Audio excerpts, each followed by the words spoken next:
Então, bora falar sobre Estados Unidos e Trump. A gente tem em tela aqui matéria do nosso portal Metrópolis. Vamos lá, isso porque Estados Unidos e Irã vão se reunir na sexta-feira, amanhã, na verdade, no sábado, é de sexta para sábado, para negociar o fim da guerra. Inclusive, Donald Trump que precisa sair dessa guerra por uma questão eleitoral. Existem as eleições de midterms, as famosas eleições de meio termo nos Estados Unidos, e Donald Trump precisa se sair bem nessas eleições, né? Precisa conquistar aí o Congresso dos Estados Unidos e sair dessa guerra é fundamental para ele.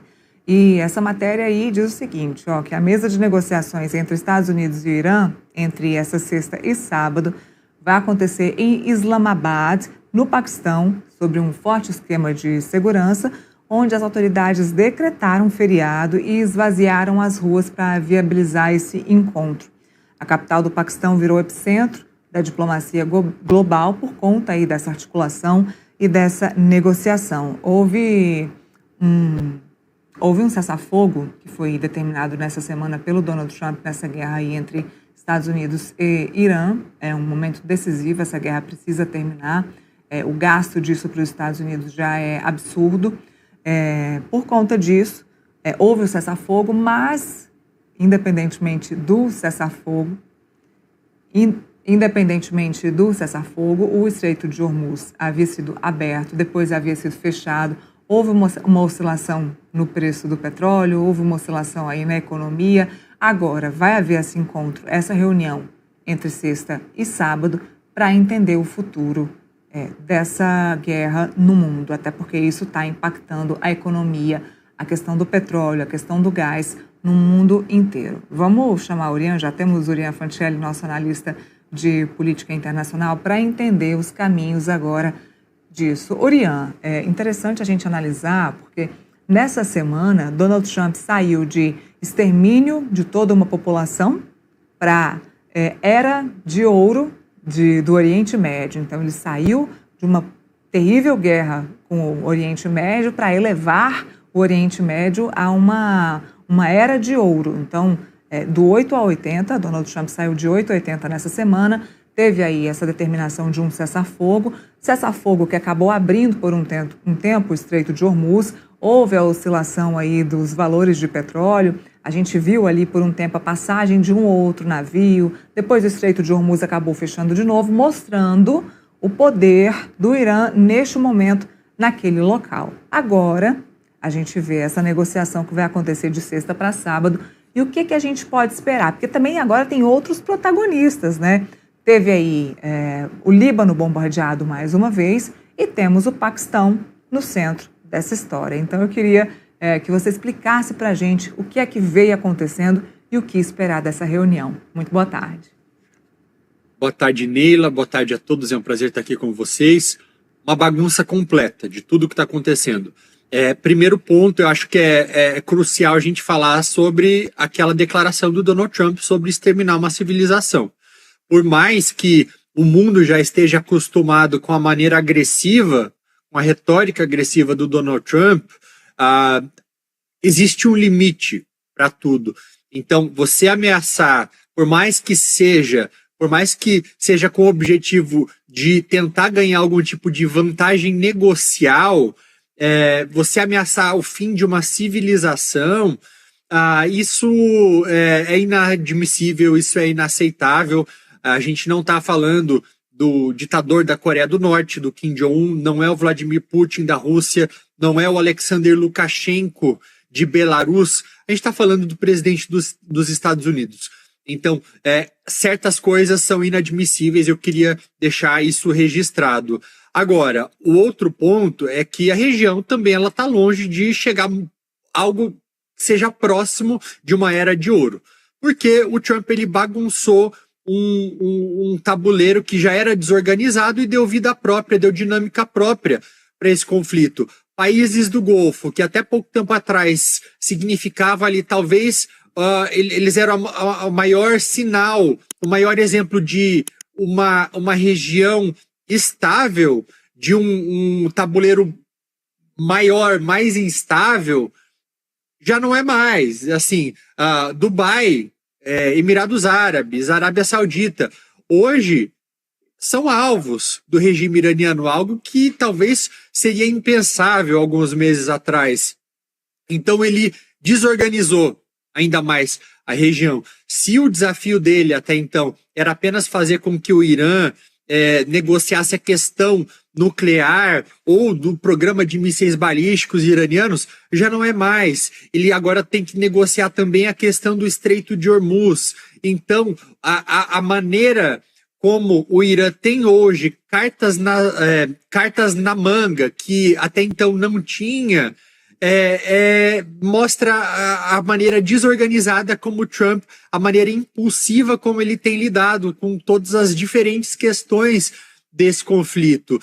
Por isso que eu não tenho muitas grandes expectativas dessas negociações que estão programadas para acontecer ao longo do fim de semana. Não significa necessariamente que elas vão acontecer, estão programadas para acontecer, até mesmo porque aquilo que as partes têm exigido, tanto os Estados Unidos quanto o Irã, são completamente diferentes. Eles não conseguem concordar sobre sequer qual é o plano vai ser discutido. Por um lado, os Estados Unidos e Israel dizem que esse plano ele não envolve um cessar-fogo no Líbano.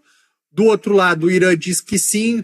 Aí volta para cá, os Estados Unidos falam que o Irã ia concordar em abrir de vez o Estreito de Hormuz.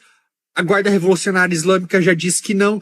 Então, eu acho que, acima de tudo, é uma disposição dos dois lados de baixarem um pouco as armas momentaneamente, porque ambos têm incentivos para fazer isso. Trump está vendo a impopularidade de toda essa guerra, o custo de toda a guerra e as consequências globais para a economia global dessa guerra, e o Irã porque está tendo sua capacidade militar degradada, suas lideranças decapitadas, e entende que um país com a infraestrutura destruída é ainda mais difícil de governar. Mas não significa necessariamente que isso seja um cessar-fogo próximo de ser permanente, pelo contrário. Bom, a gente pode dizer que o presidente Donald Trump está correndo contra o tempo para sair dessa guerra. Ele percebeu que precisa sair dessa guerra. E digo mais, ele percebeu que precisa sair desse conflito também por conta das eleições americanas que estão se aproximando. Isso pode ser negativo para ele nessas eleições, Urian? É pior do que isso, Neila. Ele está percebendo que ele nunca deveria ter entrado nesse conflito, que é algo que já estava claro, é algo que os próprios conselheiros do Donald Trump estavam falando, é algo que o próprio chefe do Estado-Maior norte-americano já havia falado antes, que seria o custo e a maneira como esse conflito ganharia uma dinâmica própria. O desafio, talvez o maior deles, seja o Trump tentar, talvez eu nem diria desafio, porque é algo impossível agora, ele tentar apresentar para a população americana e para o resto do mundo algo que seja melhor que o acordo nuclear que o Barack Obama assinou em 2015 e que o próprio Trump tirou em 2018 e que o Trump sempre criticou. Então, agora, o que ele vai apresentar? Qual que é a alternativa? Vai deixar ainda o Irã controlando o Estreito de Hormuz? Isso tudo vai ter um preço que vai ser pago. A inflação americana ela já está altíssima por conta das tarifas também. Está cada vez mais havendo um desmembramento do Partido Republicano, inclusive personalidades norte-americanas que até então apoiavam incondicionalmente o Donald Trump. É o caso de uma ex-apresentadora, Megyn Kelly, da Fox News, que está fazendo duras críticas ao Trump, assim, duríssimas mesmo, como nunca tinha sido feitas antes.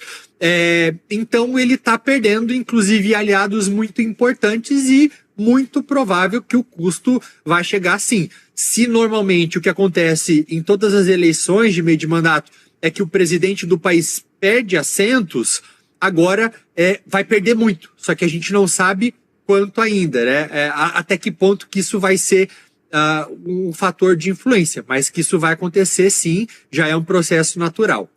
Agora, Urian, nós vimos que no momento que houve a questão do cessar-fogo, do acordo de cessar-fogo, o Irã acabou soltando ali algumas pedidos, assim, determinações de como é que ele aceitaria o fim da guerra. Então foram 10 resoluções, 10 determinações para encerrar a guerra. E, assim, foram pedidos bem difíceis, bem complicados e me pareceu, inclusive,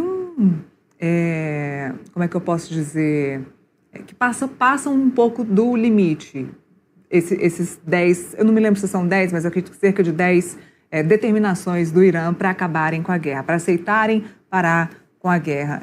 Esses pedidos que vão entrar nessa negociação, Donald Trump vai ter que aceitar alguns deles? Vai ser complicado para ele aceitar, mas ele vai ter que aceitar? Ninguém sabe.